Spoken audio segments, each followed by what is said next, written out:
Hello，大家好，歡迎收睇我嘅馬拉加 Vlog。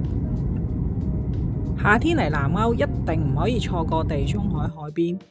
馬拉加就位於西班牙南部嘅安達盧西亞地區，靠住地中海，一年大概有300幾日都係晴天，氣候就好溫暖，冬天又唔會好凍，夏天又有海風，整體都係非常之宜居。成個城市嘅歷史咧可以追溯到幾千年前，所以老城區啊、古堡、港口都混埋一齊，有一種過去同現代並存嘅感覺。而且馬拉加都係畢加索嘅出生地，所以都會有一定嘅藝術氛圍。咁我今次就係第一次嚟，咁我哋一齊嚟睇下啦。酒店 check in 之後就去老城區隨便行下，因為8月嘅南歐都仲係比較熱，行咗冇幾耐就去食飯啦。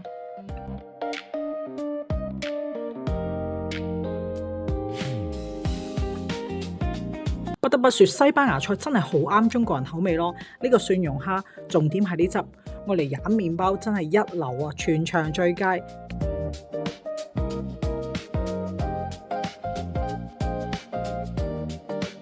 其他譬如話啲墨魚啊、豬臉肉啊都好 OK， 我就連續嚟食咗2晚。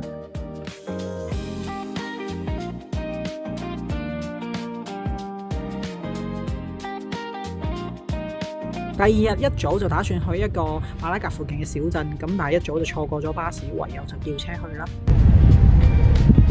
打咗 Uber X， 打咗部咁大嘅車，誇張。1個鐘之後，終於到咗，好曬真係。我哋要去嘅地方，你要翻嗰座山。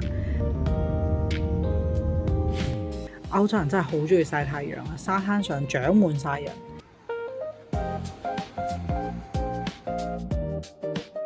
不過呢個地中海藍真係好正，一覽解千愁啊！然後另外一個心心念念嘅項目就係要嚟西班牙打波啦。問咗好耐先至揾到呢個又冇放假又可以租球拍嘅球場。不過可惜啊，紅土呢個場就滿晒㗎啦，咁唯有硬地。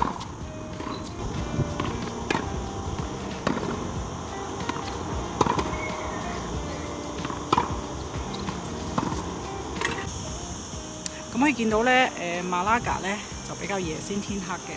咁而家其實已經8點鐘啦，個太陽仲係好猛。咁所以咧，大家嚟呢度打波咧就要注意防曬啦。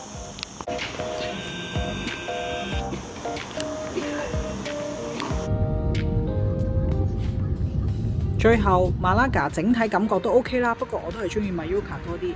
下次見啦，拜拜。